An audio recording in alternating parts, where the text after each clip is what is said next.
When you think of most pirate republics, it is common to imagine a faraway lawless Caribbean island raiding ships crossing the Atlantic. And although most pirate republics were located in this region, did you know that one of the most formidable pirate republics was located here, in the north of Morocco? Nestled at the mouth of the Boa Reg River, Salé flips the script on your typical pirate story.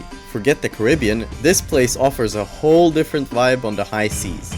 Let's rewind to the early 17th century, where about 3,000 well-off Moriscos decided to bounce from Spain due to their not-so-friendly expulsion edicts in 1609. By the way, 4 years before this, the notorious pirate Jack Ward, who was an inspiration for the character Jack Sparrow, actually arrived at the port city of Salé, where he was obviously looking for a crew. Anyway, post-1609, an additional 10,000 marginalized Moriscos sought sanctuary in the region.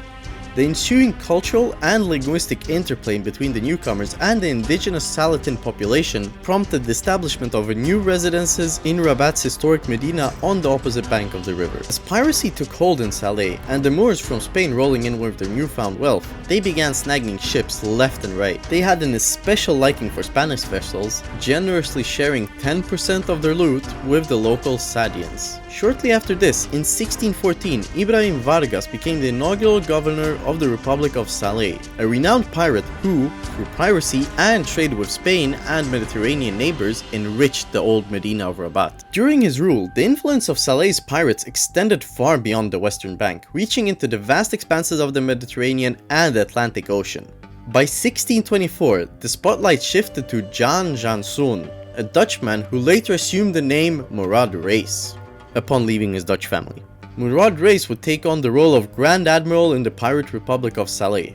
But who was this Murad Reis? Captured by Algerian pirates of Lanzarote in 1618, Jean Janson underwent a transformative journey, converting to Islam and adopting the name Murad. Murad Reis would lead an expedition into the English Channel in 1622. In 1625, the Salé rovers carried off captives from Plymouth in England. In 1626, 5 ships were seized off the coast of Wales. In 1627, they reached all the way up north to Iceland and sacked Reykjavik and raided the fishing village of Grindavik in what is known as the Turkish abductions. Imagine waking up to a bunch of Spanish Moroccan pirates kidnapping your wives and children all the way up north in Iceland, where there's practically nothing. That must have been a sight. Anyway, their ships then sailed to Bestastøy, home to the Danish-Norwegian governor of Iceland, to raid, but they were unable to make a landing. They also captured the island of Lundy in the Bristol Channel, and they held it for 5 years, using it as a base for raiding expeditions. During this time, a great deal of activity was centered in the waters between England and Ireland. In the Newfoundland banks, the Salatin fleet captured more than 40 fishing vessels in the space of 2 years, and a dozen or so ships from Salé appeared off the coasts of Acadia or Nova Scotia all the way in Canada.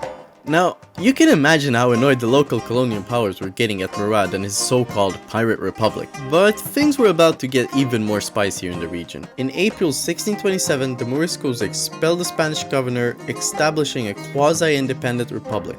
Following the Spanish governor's departure in 1627, the Moriscos rejected any other authority. They proclaimed the republic in the image of medieval Italian city-states like Venice or Genoa, ruled by a council, or in Arabic, divan.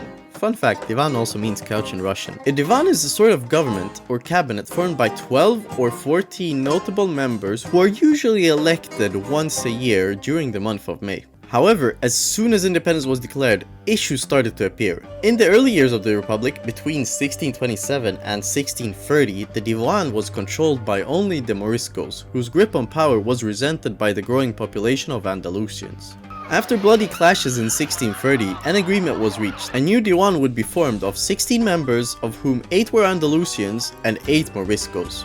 The members of the Divan elected a government or captain general of the fortress every May. All of its documentation was done in Spanish at the time.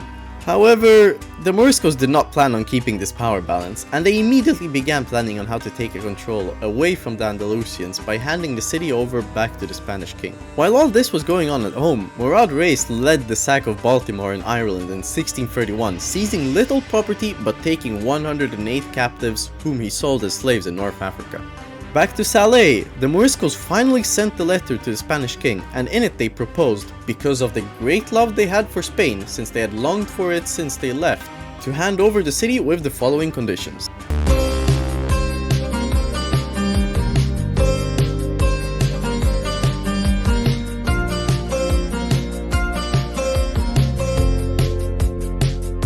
Negotiations were initiated, but these did not prosper after the Andalusians found out, which led to the return of infighting, in which the Kingdom of England intervened, whose ships bombarded the Kasbah in 1637, in support of the indigenous faction of Maraboutos. Things would only get worse in 1640 when the Republic fell under the control of the Dilaiya Sultanate, which would mark the start of its decline. The Sultanate, which controlled much of Morocco, imposed a religious hegemony over Salé. And as pirates usually don't like to be forced to follow certain rules, the early 1660s saw the Republic embroiled in another war with the Sultanate. Eventually, in June 1668, Sultan Moulay al-Rashid of the Alawite dynasty, which still rules Morocco today, vanquished the Dilaiya dynasty and formally ended the Republic's independence. But I know what you all are more interested in. What happened to Murad Reis? In 1635, near the Tunisian coast, Murad Reis was outnumbered and caught off guard. He and many of his men were captured by the Knights of Malta. He was imprisoned in the island's notorious dark dungeons where he was tortured. In 1640, however, he barely escaped after a massive pirate attack which was carefully planned by the Dey of Tunis in order to rescue their fellow sailors and pirates. He was greatly honored and praised upon his return to Morocco and the nearby Barbary states. After Murad returned to Morocco in 1640, he was appointed as the governor of the great fortress of Oualida near Safi. In 1640, a ship arrived with a new Dutch consul who brought Lisbeth Chansoon, who was Murad's daughter, to visit her father. Murad was finally able to see what was left of his family again. However, his daughter saw that he had become a feeble old man.